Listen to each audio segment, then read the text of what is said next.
Bismillahirrahmanirrahim. Assalamualaikum warahmatullahi wabarakatuh. Bismillahirrahmanirrahim. Alhamdulillahi rabbil alamin. Alhamdulillah alladzi khalaqakum min nafsin wahidah wa khalaqa minha zawjaha wa batha minhuma rijalan katsiran wa nisaa. Ashhadu an la ilaha illallah wahdah la syarikalah wa ashhadu anna Muhammadan abduhu wa rasuluhu la nabiyya wa la rasula ba'dah. Allahumma salli wa sallim wa barik ala nabiyyil karim wa ala alihi wa ashabihi ajma'in, amma ba'd. Thumma qala Allah ta'ala fil Qur'anil aziz, a'udzu billahi as-sami'il 'alim minasy syaithanir rajim. Yarfa'illahu alladhina amanu minkum walladzina utul ilma darajat, ila akhiril ayah. Tsumma qala an-nabiy sallallahu alaihi wasallam, talabul ilmi fariidah ala kulli muslimin wa muslimatin. Shadaqallahul azim wa sadaqa rasuluhul karim wa nahnu ala dzalika minasy syahidin. Para pemirsa dan para pendengar yang dirahmati Allah Subhanahu wa taala, syukur kita hanya kepada Allah Subhanahu wa taala kita sanjungkan. Insyaallah kita termasuk orang-orang yang senantiasa bersyukur kepada Allah supaya Allah terus memberikan anugerah kenikmatan yang berlipat kepada kita setiap saat. Karena Allah Subhanahu wa taala telah menjanjikan untuk kita, tatkala kita senantiasa bersyukur, pasti Allah akan menambah kenikmatan itu kepada kita. Allah berfirman di dalam surat Ibrahim ayat ke-7. A'udzubillahi minasyaitonirrajim. La in syakartum la azidannakum wa la in kafartum inna azabi lasyadid. Jika kamu sekalian bersyukur kepadaku, kata Allah Subhanahu wa taala, maka Allah pasti akan menambah atas kalian. Apa yang ditambah oleh Allah nikmat pastinya lah. Iya Pak ya. Nah, oleh karena itu sebagai wujud syukur kita kali ini, mari kita sama-sama niatkan pada kesempatan yang amat berbahagia ini untuk memanfaatkan waktu-waktu yang telah Allah siapkan untuk kita sebagai kenikmatan yang begitu besar. Karena sesungguhnya nikmat yang terbesar itu salah satunya adalah kenikmatan sehat walafiat di dalam kehidupan yang telah Allah anugerahkan atas kita. Mudah-mudahan dalam kesempatan kajian kali ini, insya Allah kita akan membahas satu hal yang amat berharga bagi kita, umat manusia di dalam kehidupan kita. Karena sesungguhnya Allah Subhanahu wa taala telah berfirman di dalam surat Az-Zariyat ayat ke-56, A'udzubillahi minasyaitonir rajim. Wa ma khalaqtul jinna wal insa illa liya'budun. Dan tidaklah aku ciptakan jin dan manusia kecuali hanya untuk ibadah saja. Ada kata ila, ya, dan sebelumnya kemudian ada kalimat taukid.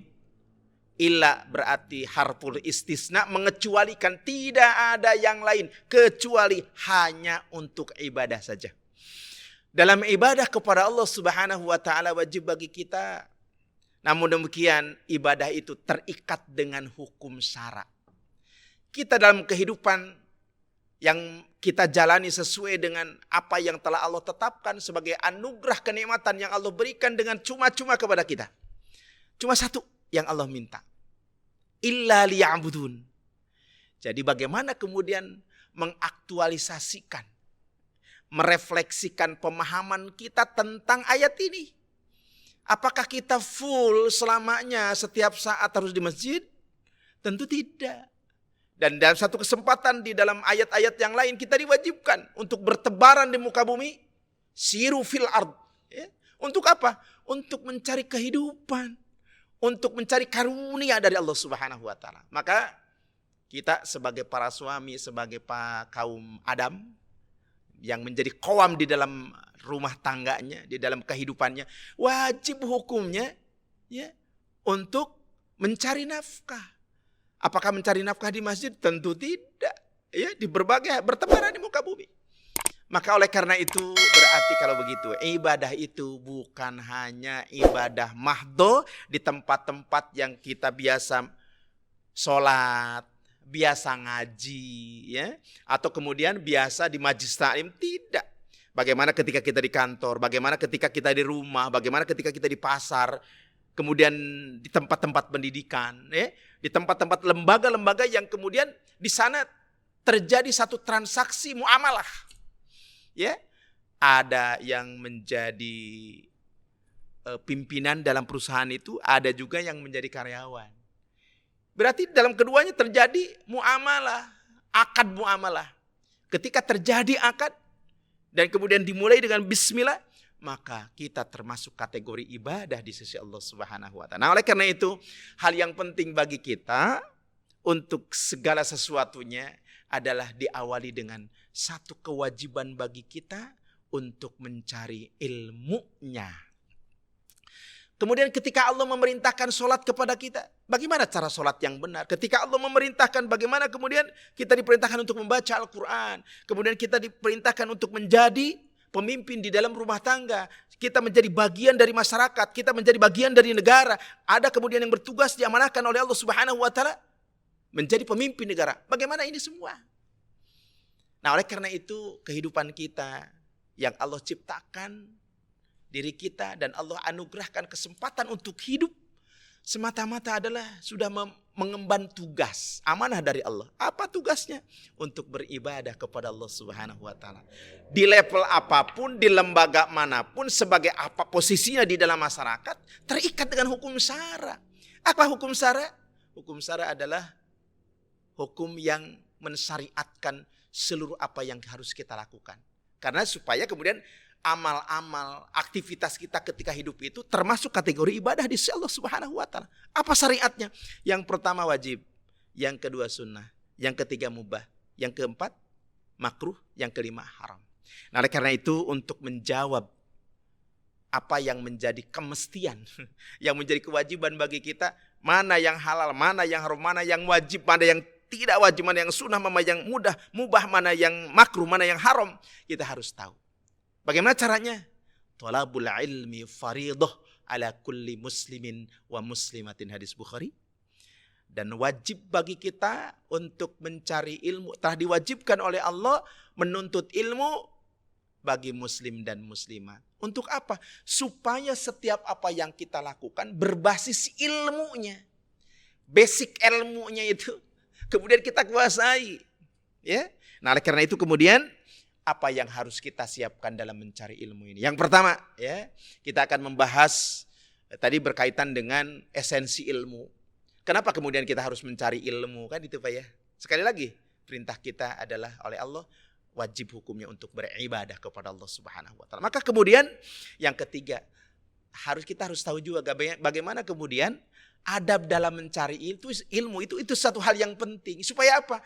Ilmu yang sedang kita cari, ilmu yang akan kita pahami, dan ilmu yang akan kita amalkan itu kemudian sesuai dengan bagaimana semestinya kita harus berperilaku di dalam tolab ilmu itu. Maka kemudian dalam kesempatan yang berbahagia ini, para pemirsa yang dirahmati Allah Subhanahu wa taala, kita akan membahas satu tema, yaitu adab mencari ilmu. Yang pertama, ya, adab mencari ilmu itu adalah wajib hukumnya kita berniat.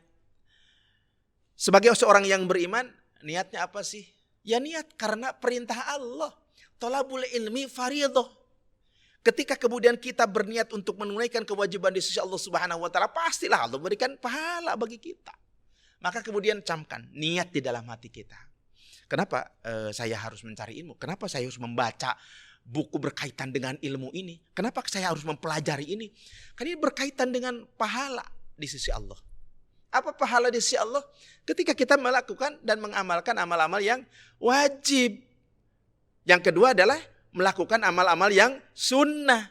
Selebihnya apa? Mubah, makruh, haram. Tidak mendapatkan pahala di sisi Allah kalau kemudian kita melakukannya. Bahkan kemudian ketika kita melakukan yang haram, ya, seperti minum minuman keras, ya kan, kemudian bermaksiat kepada Allah, maka kita berbuah pahalu. atau balasan di sisi Allah yaitu siksa. Nah, oleh karena itu niatkan ya. Sebagaimana Allah Subhanahu wa taala berfirman dalam surat Al-Bayyinah. A'udzubillahi minasyaitonirrajim. Wa ma umiru illa liya'budullaha mukhlishina lahud-din hunafa wa yuqimus salata wa yu'tuz zakata wa dzalika dinul qayyimah. Surat Al-Bayyinah yang disampaikan oleh Allah Subhanahu wa taala. Padahal mereka tidak disuruh kecuali supaya menyembah Allah dengan memurnikan ketaatan kepadanya. Jadi ini kenapa kita harus mencari ilmu? Ya karena ini perintah Allah gitu loh Pak. Kenapa kita harus duduk di majlis-majlis yang ada kajian ilmunya? Ya karena ini sebagai sebuah kewajiban. Ketika kewajiban kita laksanakan, pasti kemudian sesuai dengan janji Allah. Wa may ya'mal mithqala dzarratin khairan yarah wa may ya'mal mithqala dzarratin syarran yarah. Jelas Pak ya? Sekecil apapun yang Allah perintahkan, sekecil apapun yang Allah larang, ketika kita taat dan patuh kepada perintah Allah, liya'budun, karena beribadah kepada Allah, Allah membalasnya sesuai dengan apa yang kita lakukan. Allah Maha Adil Pak ya. Walaupun kemudian ketika di dunia Allah mempersilahkan yang beriman kepadanya silakan, mau mencari ilmu juga silakan, mau tidak juga silakan. Itulah kemudian kebesaran Allah. Ya kemahakuasaan Allah, keadilan Allah, semuanya akan berbalas. Tapi kelak hati-hati di akhirat. Ya, kehidupan dunia sementara saja. Dan itu adalah fasilitas dan sarana bagi Allah, dari Allah Subhanahu wa taala untuk manusia. Dan ini tempat untuk mencari, tempat untuk menanam. Silakan mencari apa saja dan silakan mau menanam apa saja, tapi kelak balasannya Allah Subhanahu wa taala di akhirat. Luar biasa kalau kemudian kita melihat tentang syariat dari Allah, Pak ya. Syariat yang telah Allah tetapkan karena kasih sayang dari Allah Subhanahu wa taala. Ada satu hal yang kemudian yang menarik bagi kita. Ketika kita mengetahui ilmu-ilmu yang telah Allah jelaskan di dalam Al-Quran. Kenapa Allah kemudian menentukan satu aturan hukum semuanya harus diselesaikan ketika di dunia? Kenapa? Karena kasih sayang Allah. Karena ahli surga itu zero dari maksiat, zero dari dosa.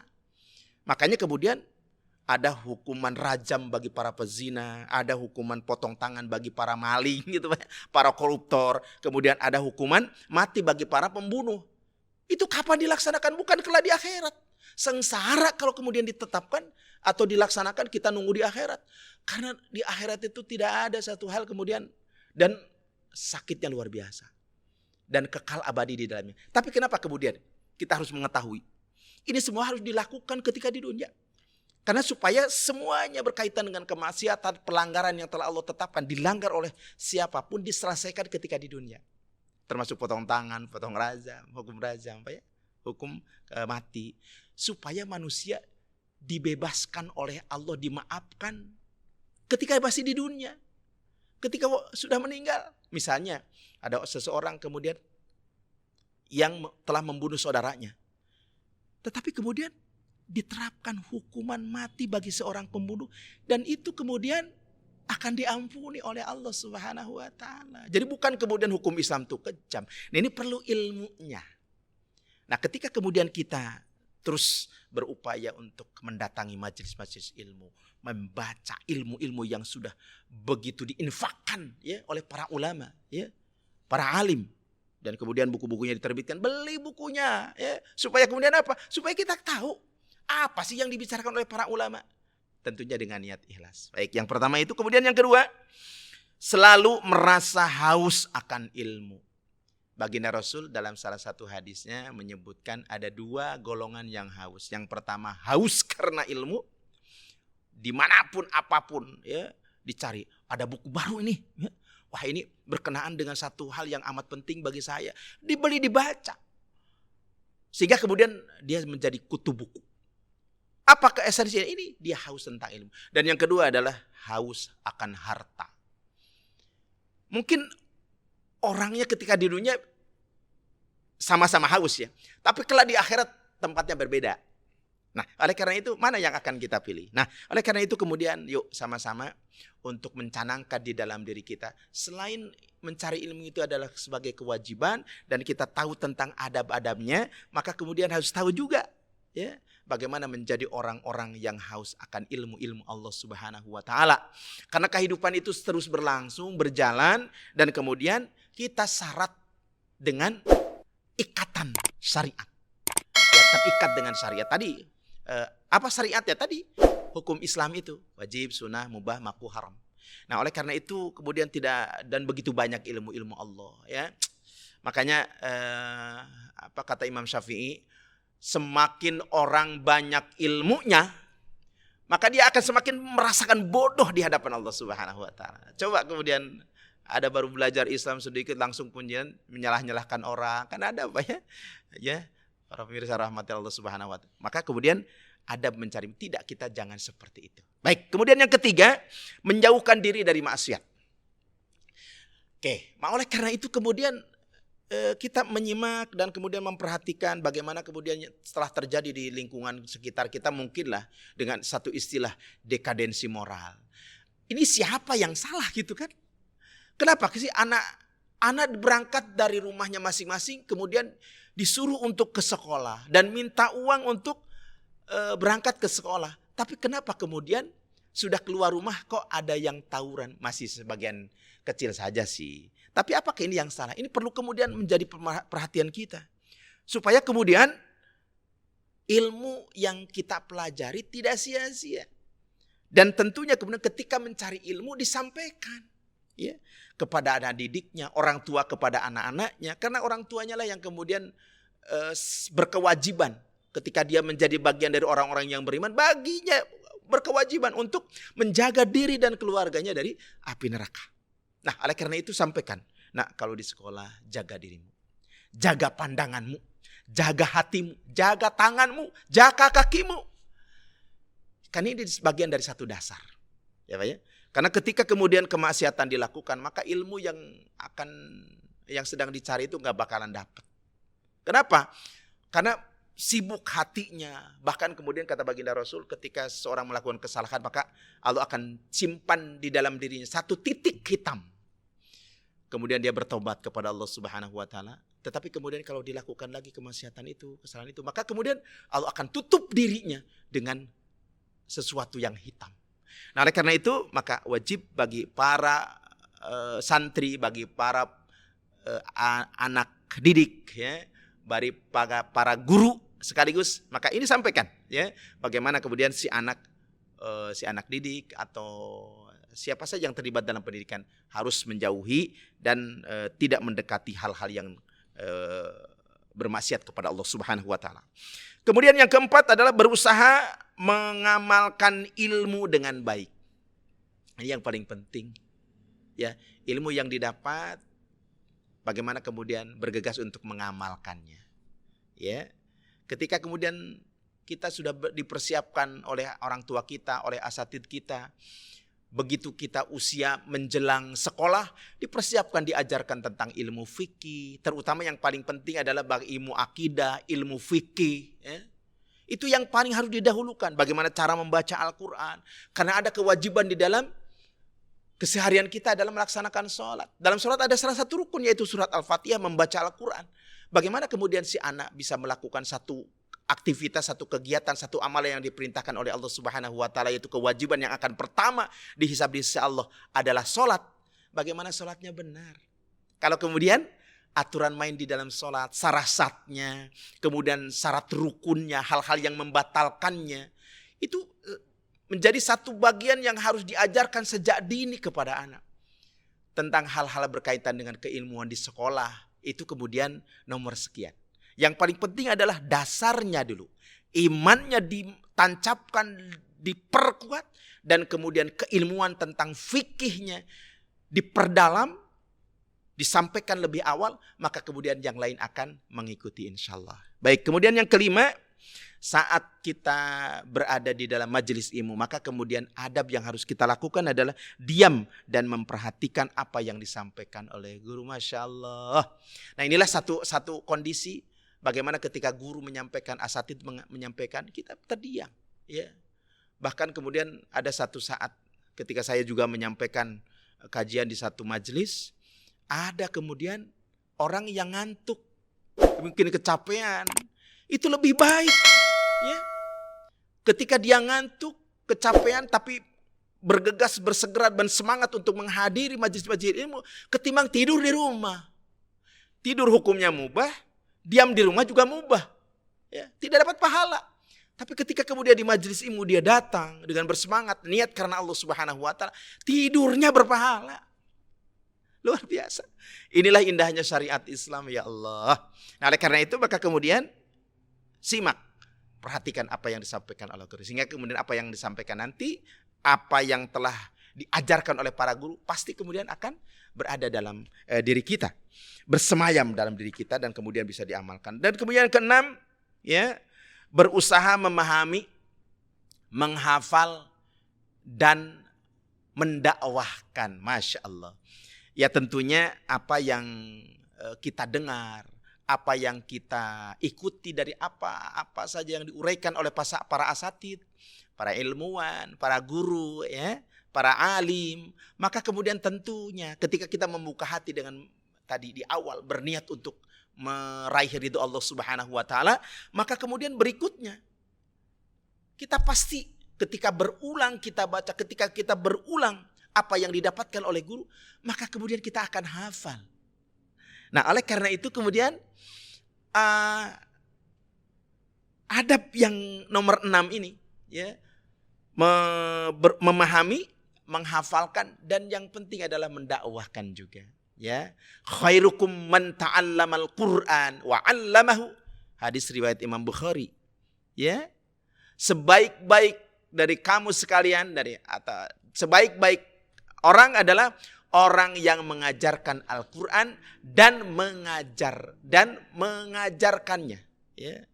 Sebaik-baik orang adalah yang belajar Al-Quran dan mengajarkannya. Ini satu ketentuan dari syariat. Maka ketika kemudian kita sudah beroleh ilmu dari apa yang kita dapatkan dari para asatidz, dari para alim, dari para ulama, maka kita bersiap. Ya. Jangan digenggam sendiri. Ya, setelah kita amalkan, sampaikan. Ya. Kata baginda Rasul, balighu anni walau ayatan. Artinya seayat saja harus sampaikan. Apalagi kemudian beribu kata, beribu ilmu. Banyak ilmu yang kita miliki. Ya. Yang paling penting adalah bagaimana kita pun berbagi. Menyampaikan. Karena hukumnya wajib. Ya. Ta'allamul Qur'an. Ajarilah oleh kami Al-Quran. Wa'allamu. Ya. Wa'allimuha. Dan kemudian kita juga wajib untuk mengajarkannya. Para pemirsa yang dirahmati Allah Subhanahu wa taala, yang terakhir adalah menulis tentang apa yang dipelajari atau menuliskan apa-apa yang disampaikan oleh para guru. Jadi dari adab mencari ilmu yang terakhir ini adalah bagaimana kita sebagai bagian dari pembelajar atau pencari ilmu, jangan lupa bahwa ini sebagai sebuah hal yang wajib bagi kita. Kenapa demikian? Menulis ilmu yang dipelajari itu adalah satu hal kalau kita kaitkan dengan kaidah fikih, maka kemudian, atau kaidah usul, kaidah usul fikih, ma la yatimul wajib ila bihi fahuwa wajib. Ma la yatimul wajib illa bihi fahuwal wajib. Maka tidak akan sempurna kewajiban yang ditunaikan manakala tidak ada sesuatu yang melengkapi, sesuatu yang menjadikan kewajiban itu tertunaikan. Contoh begini, ketika orang sedang belajar, ketika orang sedang mengikuti satu kajian, dia cuma mendengarkan saja, dia menyimak saja, itu sesuatu hal yang baik. Dan itu kemudian tidak menyalahi adab di dalam menuntut ilmu. Tetapi pasca itu, kita termasuk kategori manusia yang biasa satu saat bisa lupa. Bisa hilang ingatan kita, maaf bukan gila, tetapi ini bagian yang kemudian manusiawi, wajar. Maka kemudian bagaimana apa yang didengarkan, apa yang disimak, kita catat. Itu manfaatnya untuk kita dan bisa kemudian untuk orang lain juga. Ada kalanya pembelajar itu hobinya menulis. Apa saja yang didengar, apa saja yang disimak, apa kemudian yang diterima informasi dari siapapun, senantiasa ditulis. Dalam kesempatan lain kemudian dia menulis, dijadikan buku. Apakah kemudian itu tidak bermanfaat bagi setiap orang, bagi orang lain? Inilah kemudian di samping manfaat untuk kita, mencatat ilmu-ilmu atau hal-hal yang kita pelajari itu menjadi satu keharusan. Dan kemudian ada manfaatnya. Manakala kita mau menulis satu buku atau menuliskan menjadi sebuah buku, menjadi sebuah karya tulis. Ini luar biasa manfaatnya. Bahkan kemudian bagi para penulis biasanya apa saja yang terjadi catat. Terus dikumpulin. Satu saat kemudian bisa bermanfaat lebih. Bukan hanya untuk pribadi, tetapi kemudian itu bisa dimanfaatkan menjadi bagian yang bisa dirasakan manfaatnya untuk orang lain. Baik, itu beberapa hal yang bisa disampaikan dalam kesempatan ini berkaitan dengan adab mencari ilmu. Paling tidak ada 6. Yang pertama adalah mencari ridho Allah. Niatkan di dalam hati bahwa mencari ilmu itu, tolab ilmu itu adalah semata-mata karena perintah Allah Subhanahu wa taala. Yang kedua adalah selalu merasa haus akan ilmu.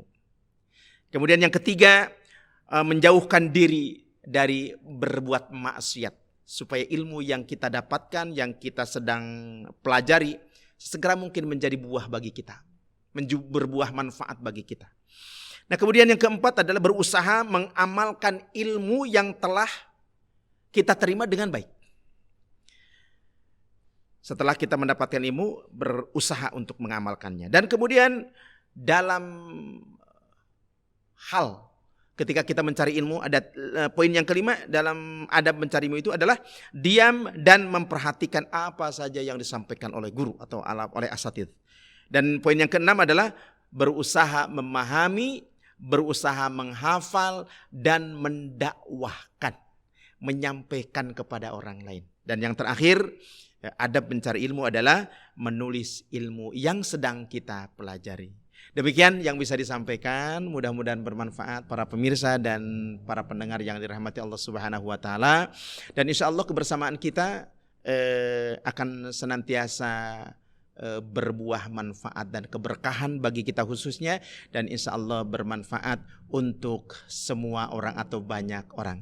Demikian, Rabbana atina fid dunya hasanah wa fil akhirati hasanah wa qina adzabannar. Hadanallahu wa iyyakum ajma'in. Tsumma assalamu alaikum warahmatullahi wabarakatuh.